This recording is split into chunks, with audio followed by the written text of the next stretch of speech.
I'd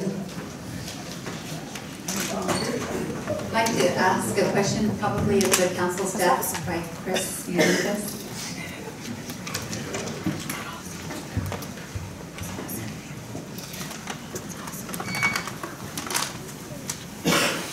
Mr. Melendez, Council Penny, 1%. So, what's the legality of this? I mean, because, this is just, we're in negotiations and then there is no negotiations, right? It's just over. So what can council do? And two questions. What's the legality of this and what can council do?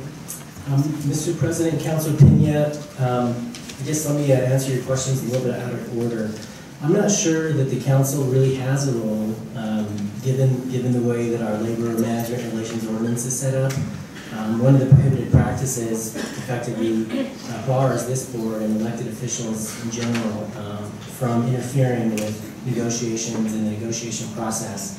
I was interested in the news on Friday and I read some of the labor management relations ordinance, and I'm sure that the legality of the action that was taken on Friday was explored, and I have not had the opportunity to have discussion about that analysis or the business behind it. However, I can say that there was a couple of sections of the ordinance that I did identify that sort of I'd like to explore more and maybe speak with the city attorney and understand what the advice, if any, was given on this matter, and specifically. There's a section in the ordinance that talks about the duty to negotiate, and it basically says,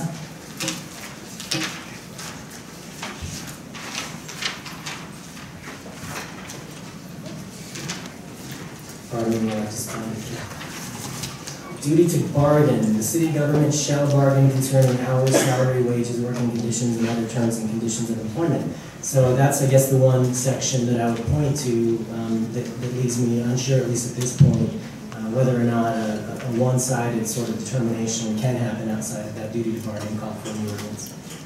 But as we did hear from one of the union representatives, it sounds like they're following up on that, and they actually would be the appropriate entity to bring that type of issue, since the city council really can't.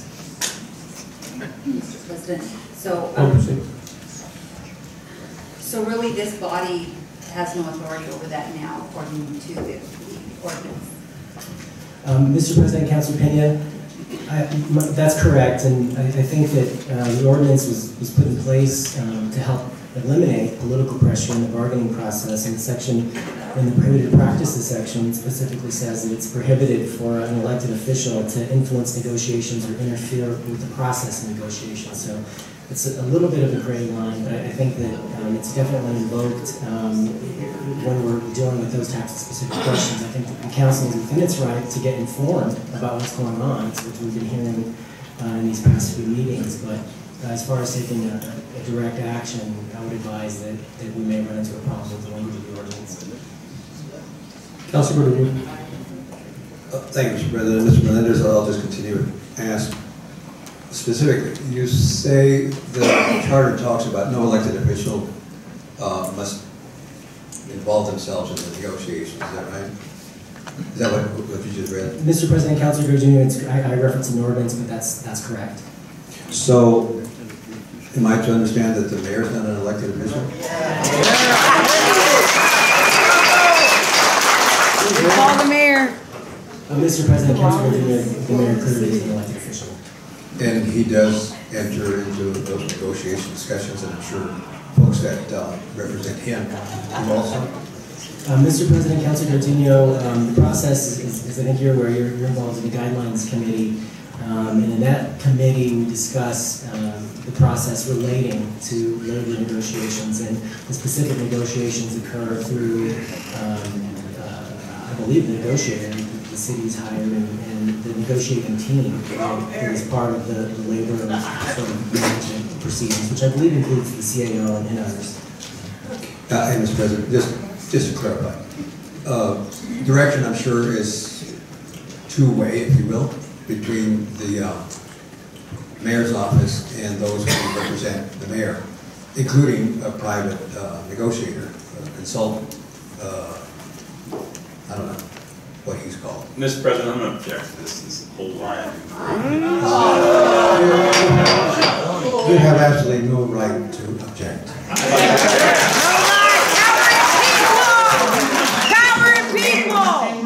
I will take a recess, so please, let's have cooperation and respect for one another. Councilor Gardner. These questions are directed at someone, and if I wanted to ask you, Mr. Perry, I would. Mr. Melendez. And Mr. President, just for the record, let me perfect the record, and then Mr. Councilor Gardner. Councilor Gardner has the floor, then you can. Okay. I want to voice my opinion. That'll be fine. It's fair, but Councilor Gardner does have the floor. Thank you, Mr. President. Mr. Melendez, not to get into this sort of, I don't know what this is, tit for tat and all that other stuff. I'm asking a simple question. Why is it that the administration / mayor / elected official is able to enter into those kinds of negotiations and we're not? And I know I'm going to get the answer that they're the administration and they have the right to negotiate, but they don't have the right to impose. Mr. President, Councilor Gardino, to answer the first part of your question, I don't have information, to my knowledge, that the directive was directly from the mayor or involved. I just don't have that information. I did read the letter. It was signed by Mr. Perry. I think Mr. Perry does have that authority from my read. But it doesn't change the fact that the council is limited by the ordinance. And it also doesn't change the fact that the ordinance does contain procedures for negotiation and impasse resolution and arbitration. It doesn't appear that that's occurred here, but as I said earlier, I think as one of the union officials mentioned, that they may be pursuing legal action. I do believe, based on the ordinance, that they would be the appropriate body to pursue that. And let me just finish by saying, who made the announcement on the imposition? You know? Mr. President, Councilor Gardino, I received it by email at probably around the same time that you did, and I read the letter, and it was signed by the CAO, so I assume that's it. I thought I had caught a glimpse of the mayor making the announcement. Yeah. Thank you. Well, good afternoon. This is Mayor Richard Berry. Today, I ordered a 3% pay increase for 2,100 of our valuable city employees. These employees work in the blue-collar, transit, clerical, and security unions. As you know, 4 years ago, our city faced an almost $100 million shortfall, and we had choices to make. We could lay off employees and cut services to our community, or we could impose a pay cut of 2.2%. So that's what we did. The good news is every year since, for 4 years in a row, we've been able to offer some kind of a raise to our city employees. And we've been able to reach agreement with unions for 66% of those employees. But unfortunately, for these 2,100 people and their families, we've been at impasse. Today, I said enough is enough, and I ordered the pay increase. This means a $1,500 approximate increase for these employees and their families per year. And in return, we're asking for 3 hours of donated sick and leave time to pay for union business. I think it's the right thing to do. I think it's fair, and I think it's time that we get this raise to our employees. So that's what I did. Thank you for everything you do for the city of Albuquerque. If you're an employee watching today, as a citizen, thank you for letting us serve you. Have a great day.